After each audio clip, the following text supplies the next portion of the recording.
Hey guys, it's Eric and I'm back. Here today to talk about, in my opinion, the number one mistake both hunters and fishermen make overall for outdoors. This is something that I think applies across the board, and I think a lot of outdoorsmen, for that matter, really get locked in on this. And I think a lot of times it does cost them, especially when conditions are not ideal. What is that? Well, what this situation is, before I get to that, actually, if you haven't already, please like this video, subscribe to our channel. If you have already, thank you very much. Appreciate your support. Just help us build our audience. We appreciate it. Okay. Now, the number one thing, in my opinion, um, that outdoorsmen get wrong, biggest mistake they make, is relying too much on one spot or one area. That's right. Only hunting or only fishing one spot, one area. Let me expound on that a little more. So from the fishing side, since we're right in the heat of fishing season, you know, you might have a section of a lake or a section of a river you've just done so well in the past in every tournament, no matter what time of the year it is, no matter what the conditions are, you run there every single time. And maybe you win, a couple times, but a lot of times either the fish aren't there that time of the year, um, the water's too high or too low for that spot to be successful and hold fish, or maybe your boat's not the fastest. Maybe somebody beats you there and you don't have a plan B, C, or D. That's not good. Now, as much as you may like fishing that area or fishing that spot, what you have to understand is that spot most likely is not 100% going to be dynamite 10 times out of 10, and somebody else might already be there. Even if you are a faster boat, what if you have boat problems, get beat there? That happens. It sucks that it happens, but it happens. Or what if you float through an area and by the time you want to refloat it, some other boat's already there?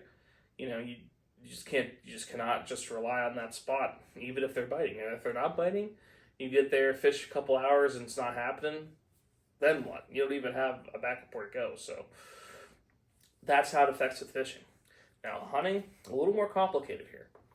So, you might have one tree on public land, one ridge, one point, or one property on private land you hunt all the time. You've killed a lot of deer there. You may even kill a lot of bucks there. Here's the thing. Let's talk about the public land aspect first. For public land, you might have a really good area outside of bedding, and you might have, like I said, killed a lot of deer there. What if it's a morning hunt situation? Someone beats you, gets to the parking lot before you beat you there. What if you get that you do your scouting, put your cameras there and stuff, and you realize, oh crap, there's not acorns dropped in there this year. The deer aren't here like they normally are. Then what? Or you're playing B, C, or D. Or what if someone else moved equipment in there? Do you really want to be competing against another hunter? I mean, I personally don't. If there's no acorns there, the odds are there's acorns half mile to a mile away, and chances are there's just as good a bedding cover on the end of the ridge. Or what if you don't have any of those problems? What if you're on a deer and you either miss the deer and your target buck, or you hit it and never find it, and that was all you had in that area, and you didn't get the kill? Then what? You have to have backup plans. Let's talk about private land a little bit here. So let's say you have a 40-acre honey hole. You've hunted it for years, killed a lot of deer there. It's good hunting. Well, what happens if you're in a farming situation and the property is good because it borders a cornfield and they don't have corn this year? It's soybeans and the deer are only there maybe the first week of season. What are you going to do the other 6 weeks of bow season, 2 weeks of gun season? What if it's all hardwoods area? It's similar to public land situation. What if there's no acorns that are holding the deer there this year? And the deer moved to a different property due to that or due to crop rotation. Heaven forbid, but I've been there, many others have. What if it's a property you've hunted for years, killed deer on for years, and all of a sudden it either gets sold or the landowner says, hey, I don't want you hunting here anymore. If you're not, looking on knocking on doors for other properties or hunting public land, you're SOL.